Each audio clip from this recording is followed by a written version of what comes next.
규칙대로 하자. 가자. 아 쌤도 착한 척하지 마세요. 아까처럼 하세요. 보기 싫다고. 지금도 보기 싫어하나?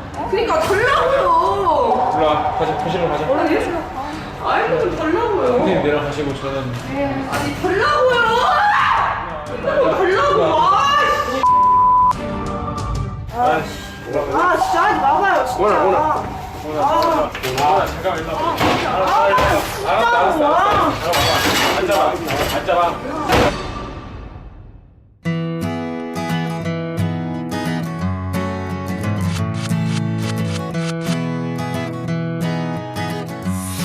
나는 그 교실 딱 들어갔을 때 그 센 아이들을 보는 순간 와 나는 1년 죽었구나. 아 맞아요. 나는 끝이구나. 자고 있는 애 책상을 막 발로 차고 니네 날 개무시해도 되냐? 네, 소용없어 다시. 전 책상을 침대로 쓰는 걸 처음 봤어요. 책상을 막 쭉 붙여서 사이 이렇게 그렇지. 껴안고 앉고 있는 걸. 야 저렇게도 쓰는구나 정말. 진짜 편하게 하려면 자퇴시키는 게 맞거든요. 교사 입장에서는. 왜냐면 걔 말고도 엄청 많은 아이들이 있으니까. 혼잣말 욕하는 애들 있잖아요. 그래놓고 선생님한테 아, 그거 아닌데요? 아닌데. 혼잣말인데요? 말이 안 통하고 욕하는 애들 진짜 힘들어요. 저는 오히려 막 떠들고 막 욕하고 이런 애들은 괜찮아. 근데 그냥 조용히 반응도 없고 자고 뭐 이렇게 그런 아이들, 의욕 없는 아이들이, 무기력한 아이들이 나는 솔직히 힘들더라고. 제가 몇 번 이렇게 찾아가서 얘기도 하고 밥도 사주고 그렇게 했었는데 결국에는 친구가 쉼터에서 생활하고 학교를 다니는 게 너무 유지하는 게 어렵다고 생각하기도 하고 본인 하고 싶은 게 있어가지고 있어. 결국엔 좋아하는 거 찾아가지고 학업 중단을 하게 됐는데 사실 아픈 손가락이긴 한 것 같아요. 가정 환경 때문에 학교를 그만둔다는 게 네. 너무 마음이 맞아요. 아픈 거기서 교사의 한계를 좀 느껴요. 그치. 우리가 그러니까- 해줄 수 있는 한계가 있으니까. 가정에서 이걸 딱 놓거나 아니면 포기한다는 생각이 들면 이게 탁 풀리는데 그러면 연대까지 달려왔던 게 도대체 나 혼자 했던 거 혼자 하는 게 이게 너무 외롭다는 생각도 들고 지난주만 해도 저희 교무실에 있던 다른 분이 사표를 쓰고 싶다고. 사실은 같이 격려해서 같이 그래요 우리 같이 이게 아니라 조금 눈치 보일 때가 있어요. 그런 오지랖과 이런 행동들이 민폐를 끼치는 건 아닐까? 학생들한테 육체적인 신체적인 제재를 가할 수도 없고 교육적으로만 뭐라고 해야 되는데 이 상황에서 누가 뭐라고 하냐고요. 어떻게 그렇지. 그냥 하지 마, 참아, 진정해 이런 진짜 신사적이고 정말 교과서에만 나올 법한 그런 이야기 말고는 할 수가 없더라고요. 지금 이 순간도 여러 가지 사연으로 학교를 떠나는 친구들이 많이 있습니다. 학교를 떠난 친구들은 어디서 무얼 하고 있을까요?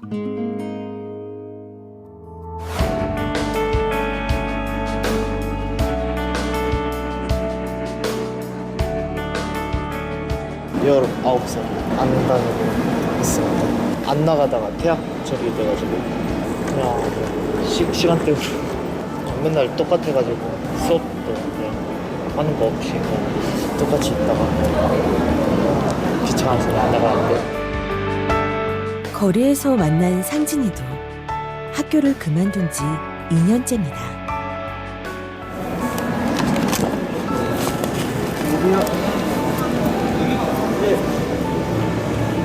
아 죄송합니다. 아니요 안 하고 있어요. 지금 가야 될 것 같다. 학교를 나오긴 했지만 바깥 생활도 만만치는 않습니다. 학업을 중단한 친구들 가운데 상당수가 아무 일도 하지 않고 지내거나 유흥비를 벌기 위해 일을 하는 경우가 많았습니다. 그러다 보면 아무래도 위험한 상황에 빠질 일도 많아지겠죠? 지금 그 아이들이 하루 종일 잠자고 밤에 새벽에 일어나서 또 돌아다니고 그리고 끊임없이 범죄에 노출되어 있으니까 그리고 어리니까 또 이용당하고 그래서 또 소년원 들어갔다 나오고 학교를 그만두기 전 아이들은 끊임없이 자기 마음을 알아달라고 신호를 보냅니다.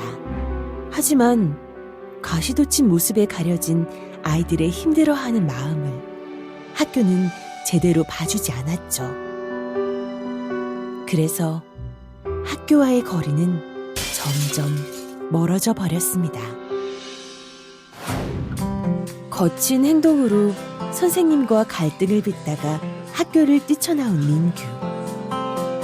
운동선수가 꾸민 민규는 현재 지역사회보호시설에 3개월째 머무르고 있습니다.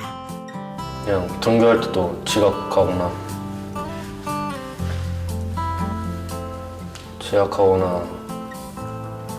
아니면 학교 가가지고 자거나 중간에 나오거나 그게 일상인 것 같아요.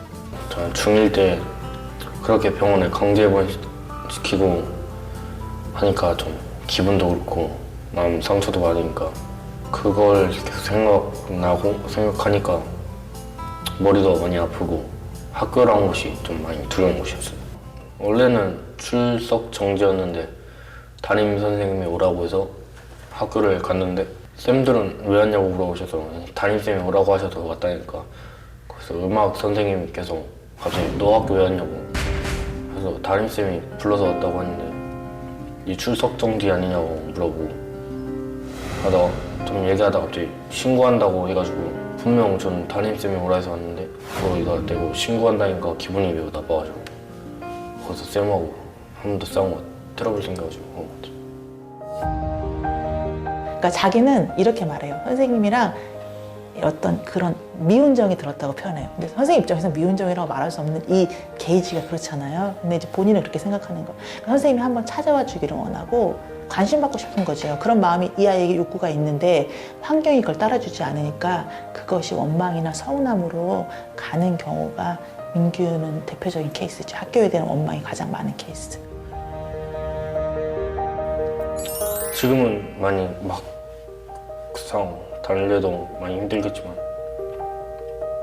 그래도 최대한 노력하면서 학교 다니려고 하니까 더 좀 잘 받았으면 좋겠어요. 막상 학교 밖으로 나오니 여러 가지 것들이 저를 움츠러들게 만들었어요. 나를 바라보는 사람들의 시선, 다른 친구들과 달라진 나의 상황, 미래에 대한 여전한 막막함. 그럴수록 나는 나 스스로 세상과 격리시키고 있었죠. 학교 밖으로 나오려는 친구들도 지금 스스로 세상과 격리되어 있지만 그래도 누군가 손을 내밀어 주기를 기다리고 있을지도 몰라요.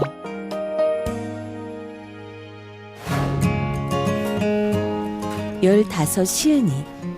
초등학교 6학년 때 시작됐던 시은이의 등교 거부는 중학생이 되고서 더 심해졌습니다. 좀 그냥 공부를 못하는 제가 좀 싫어가지고 학교를 안 가면은 이제 공부에 대해서 별로 상관이 없어지니까 안 나가게 됐던 것 같아요. 항상 후회했죠. 나는 왜 다른 애들이랑 다를까? 다른 애들은 평범하게 살아가는데 나는 왜 이러고 있을까? 뭐 이런 생각을 하면서 되게 안 좋은 생각도 많이 했어요. 그냥 죽었으면 좋겠다. 제가 사실은 점심때 꼭 집에 들어왔어요. 혹시 시은이가 나갔으면 어쩌나? 혹시 또 사실 그냥 우리끼리 얘기해요. 칼을 다 숨겼어요. 혹시라도 이제 그 속상한 마음이 잘못된 생각을 할까봐 안 보이는 곳에 칼, 가위 이런 것들을 막 신문지에다 이렇게 말아가지고 숨겼어요. 아침 등교 시간. 교복을 입고도 시은이는 문 밖으로 나갈 수가 없었습니다. 투명인간 같았던 학교에서의 시간이 견딜 수 없었기 때문이었죠. 그냥 가기가 두려웠어요. 또 가면은 애들 눈치도 보이고 선생님 눈치도 보이니까 그냥 조금 그랬던 것 같아요. 가고 싶은 마음은 있어서 교복을 입었는데 또 가게 된 후가 생각이 막 머릿속에서 나기 시작하니까 너무 무서워져 가지고 그냥 약간 무시하셨던 것 같아요. 그냥 이렇게 관심 밖에 두시고 그냥 오면 왔구나 안 오면 안 왔구나 이런 식으로. 그냥 다른 애들처럼 뭔가 미운 행동을 해가지고 미운 그런 시선으로 보시는 것도 관심이잖아요. 근데 아예 그냥 관심을 안 주시니까 그냥 되게 힘들었던 것 같아요. 저희 집이 학교 뒷베란다 보면 아이들이 학교를 가요. 보통 아이들이 7시 50분부터 8시 반 사이니까 교복 입고 가는데 그 마음이 진짜 미쳐버리죠. 아무런 막 시은이 같은 경우는 방에서 나올 생각도 안 하고 누워 있고, 아이들은 또래 아이들은 여기 앞에 유치원이, 저희 집 앞에 유치원이 있는데 그 앞에서 3, 4, 5 모여서 이렇게 웃고 떠들면서 가는 게 정말 부러웠죠. 시은이가 마음을 닫았을 때 가장 필요했던 건 선생님의 따뜻한 한마디였다고 엄마는 생각합니다.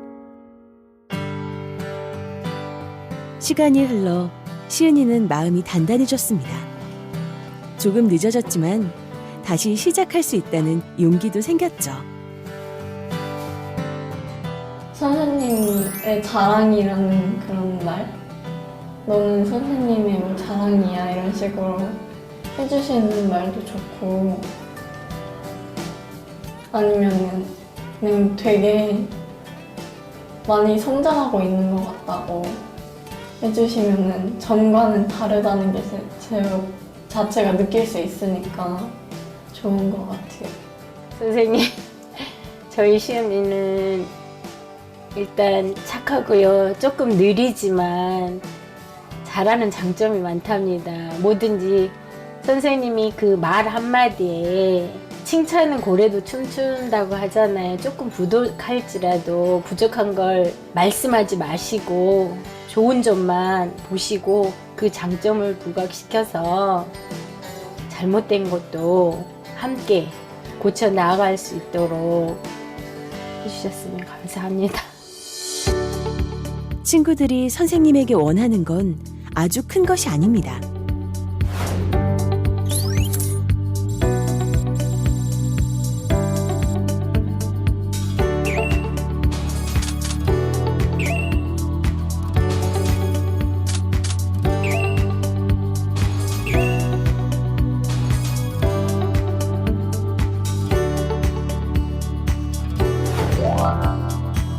나를 응원해주고 내 장점을 알아주고 관심을 가지고 있다는 신호.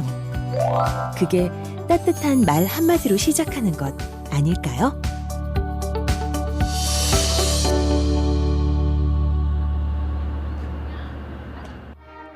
선생님의 관심과 칭찬의 한마디는 학교 안에도 작은 변화를 가져왔습니다. 동훈이도 그 중에 하나죠. 안주희 선생님을 만나기 전 동훈이는 일명 문제아였죠. 학교 오면 어차피 공부도 안 하고 결국 잠만 자는데 뭐하러 이렇게 시간 낭비하나 생각했어요. 왜 여기서 그냥 다니면서 3년 버려야 되지? 밖에서 일하면서 돈 버는 게 차라리 나을 것 같은데 이러고. 그때 그냥 그만두고 싶었어요. 그런 동훈이가 성찰 대신 악기 연주를 시작했고 서서히 변화가 시작됐습니다.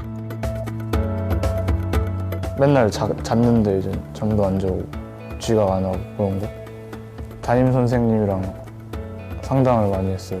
영화 감독 그거 한다고 얘기하니까 학교를 일단 다녀야 된다 해가지고 열심히 다니기로 선생님이랑 얘기하고. 문제아 동훈이의 특별한 변화. 그것은 무엇 때문이었을까요? 안주희 선생님은 과거 자신의 경험에서 그 해답을 찾았다고 말합니다. 그 교사가 되겠다고 했을 때 면접 첫 질문이 왜 교사가 되냐고 물어봤었거든요. 면접 질문이. 왜 되고 싶냐고 했을 때 제가 변한 것처럼 변하게 해주고 싶다라는 말을 했었어요. 주희야 믿는다. 야 잘하네. 야 너 어떻게 네가 최고인 것 같아. 그 말 한마디가 되게 힘이 돼서 저는 아이들한테 그렇게 교육을 하고 있고 안주희 선생님의 비법은 바로 잘하고 있다는 칭찬과 인정해주는 말 한마디. 쟤네도 그런 게 있어요. 반에서 반장하고 1등 하는 애들이 칭찬했다고 하면 그래요?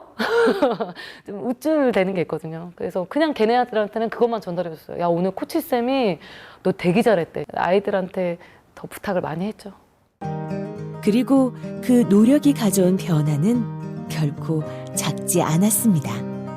자퇴했을 수도 있을 것 같아요. 그 정도까지? 네, 선생님이 잘 잡아줬어요. 어떤 식으로 잡아주셔? 선입견 없이 본 것 같아요, 선생님.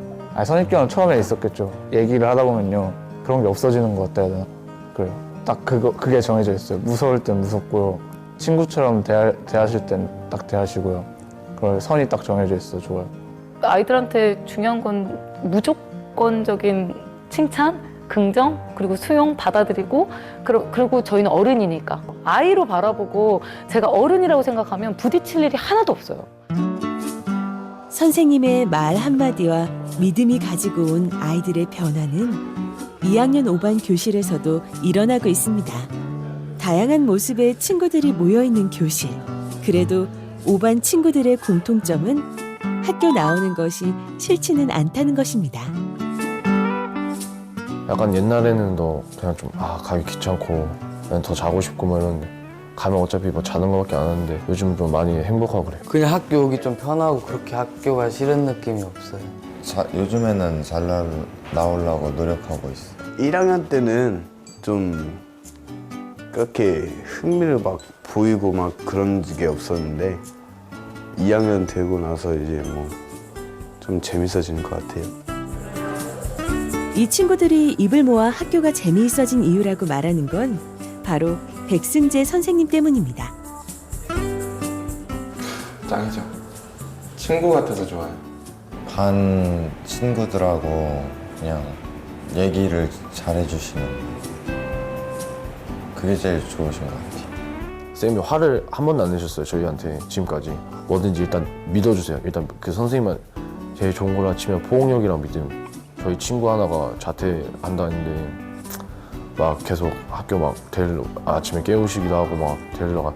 친구가 그 택배 한단 말이에요. 요즘 애들 많이 하잖아요. 그래갖고 거의 택배 와서 새벽에 가져갖고 막 자퇴하지 말라고 막 얘기도 해주시고 막 새벽에도 애들 막 자퇴한다는 애들한테 새벽에 전화해서 막 전화도 해주시고 그런 모습 보시면 진짜 막 선생님 막 가식이 아니고 진심으로 막 애들을 자퇴 안 시키고 막 그런 게 보고 싶구나. 그런 모습 보이시니까 저 지금 더 돈독해진 것 같아요. 관심을 줄 수 있는 어른들이 애들은 많이 부족해요.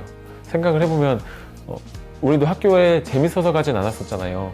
필요가 있었고 아니면 가라고 하니까 또 안 가면 안 되는 상황이니까 갔었던 건데 이런 것들 뿐만 아니라 관심 가져주는 선생님들도 없으면 애들은 더 나오기 힘들어하죠. 잘하는 친구건 못하는 친구건 관심은 다 필요해요. 제가 얼마 전에 자퇴시켰던 그 학생도 제가 자퇴하기 그 전날, 전전날까지도 출근하는데 직접 쫓아갔었고 먹을 거 사들고 가고 그리고 부모님도 만나고. 하지만 늘 백승재 선생님의 생각대로 되는 것은 아니랍니다.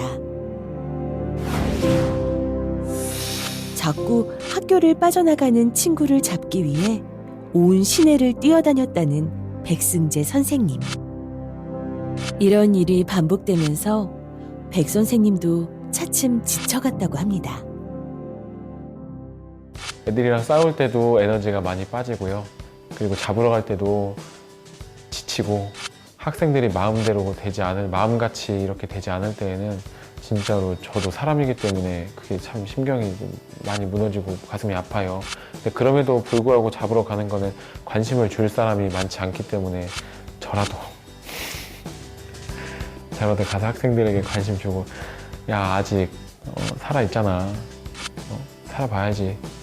살아있잖아는 학교의 학적이 살아있잖아. 졸업은 해보자. 나는 널 포기하지 않는다. 포기하고 싶을 때도 많았다는 선생님들. 하지만 선후배 교사들의 조언은 이분들이 다시 일어설 수 있게 하는 힘이 되어줍니다. 아이들이 금방 변하지 않는 거에 대해 선생님들이 계속 상처받고 좌절하고 하지만 저도 여유 있을 때는 그렇게 말합니다. 교육이란 콩나물에 물 주기야. 다 빠져나가지만 성장하잖아? 눈으로 보이잖아. 그렇다고 콩나물에 물을 안 주면 안 자라지 않냐. 다 빠져나가는 거 뭐하러 줘? 그러면 안 되잖아요. 그러니까 스미는 것이다. 교육은 항상 스미는 것이고. 당연히 선생님들이 엄청 힘드세요. 학교가 너무 힘들고 그렇다고 제가 좋아하는 학생들로만 수업을 할 수 있는 건 아니니까 좀 노력이 필요하다고 생각하고 혼자 해결할 수 없어요. 절대. 저도 다양한 사건들이 있잖아요. 그럴 때 꼭 선배 교사 선생님들 제가 도움을 요청하고 그리고 저는 후배한테도 얘기를 해요. 좀 도와달라는 이야기를 많이 하고 싶은데요. 전 배울 점도 많고 그리고 아직 부족한 게 많아요. 그래서 좀 같이 힘을 합쳐서 도와주셨으면 하는 이야기를 드리고 싶어요.